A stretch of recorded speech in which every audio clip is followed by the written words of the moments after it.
Bonjour à toutes et à tous. Aujourd'hui, c'est la Journée mondiale de l'énergie. L'occasion de revenir sur notre politique pour garantir l'accès à l'énergie dans les années à venir et accélérer la transition écologique. On l'a dit, on le fait.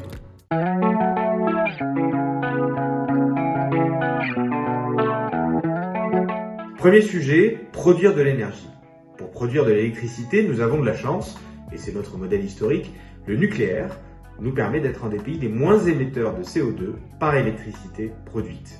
Nous devons réinvestir pour être à la pointe de l'innovation de rupture dans ce secteur. Produire de l'énergie, c'est aussi diversifier nos sources pour répondre à la demande d'électricité en forte croissance. Éolien en mer, solaire, hydraulique, biomasse, géothermie, il ne faut rien exclure par dogmatisme, tout comme il faut entendre les réticences quand il y en a et limiter les nuisances autant que possible. Produire de l'énergie, c'est aussi miser sur l'hydrogène. Nous avons la possibilité d'en produire beaucoup en France, parce que nous pouvons faire de l'électrolyse et en plus de faire de l'électrolyse très décarbonée. C'est une chance, c'est ce qui nous permettra d'être leader pour décarboner notre industrie, alimenter les camions, les bus ou encore les trains du futur. Autre défi de la politique énergétique, qui est d'ailleurs totalement d'actualité, réduire la facture énergétique des ménages.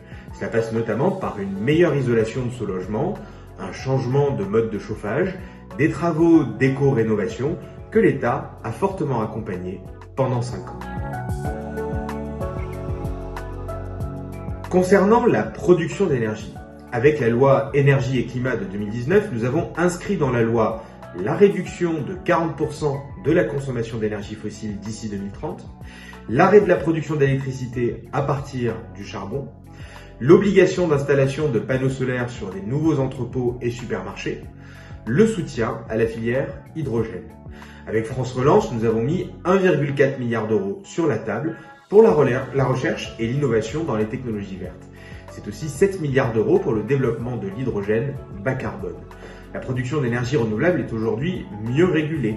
L'article 53 de la loi ASAP, que j'ai porté en tant que rapporteur, a permis de mieux informer les maires des projets d'installation d'éoliennes.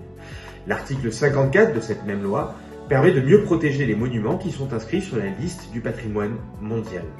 Dans notre département, la préfecture d'Eure-et-Loir vient également de lancer les états généraux des énergies renouvelables en présentant des cartographies de travail qui vont permettre de concilier l'implantation des sites avec la protection du patrimoine, des paysages et bien sûr la qualité de vie des riverains. Concernant la consommation d'énergie, avec la loi Climat et Résilience, nous avons inscrit dans la loi la fin de la publicité en faveur des énergies fossiles. Ce sera le cas dès 2022. Et puis dès 2023, les propriétaires de logements qui sont classés G devront réaliser des travaux de rénovation énergétique s'ils veulent augmenter le loyer de leur location ou mettre en location leurs biens immobiliers. Toutes ces mesures font l'objet d'un accompagnement massif de l'État. Avec France Relance, nous avons mis 2 milliards d'euros sur le dispositif MaPrimeRénov' qui vous permet de rénover votre logement. Dans notre département, ce sont près de 3000 Euréliens qui ont été aidés pour rénover leur logement. L'État a également mis 2,7 milliards d'euros sur la table pour rénover les bâtiments de l'État. Face à la hausse exceptionnelle des tarifs de l'énergie, nous allons également et nous avons voté des dispositifs inédits pour aider les ménages à payer leurs factures. Chèque énergie supplémentaire de 100 € pour les 6 millions de ménages aux revenus les plus modestes. Gel des tarifs réglementés du gaz. Limitation de la hausse du tarif réglementé de l'électricité début 2022. Et puis avec la hausse des prix de l'énergie, l'État ne gagne pas d'argent. Il va certes engranger 2,5 milliards d'euros de recettes, mais il va redistribuer 5,6 milliards d'euros pour protéger les ménages les plus modestes. Le président de la République a annoncé un grand plan d'investissement d'avenir, France 2030. Concrètement, ce sont 8 milliards d'euros qui seront mis sur l'énergie afin de construire une France décarbonée. 1 milliard d'euros seront consacrés à faire émerger en France des réacteurs nucléaires de petite taille, innovants et avec une meilleure gestion des déchets. D'ici 2030, la France pourra aussi compter sur au moins 2 gigafactories d'électrolyseurs et produira massivement de l'hydrogène et l'ensemble des technologies utiles à son utilisation. Tous ces investissements permettront également de décarboner notre industrie. Merci d'avoir suivi cette vidéo. On se retrouve très bientôt pour un nouvel épisode de On l'a dit, on le fait.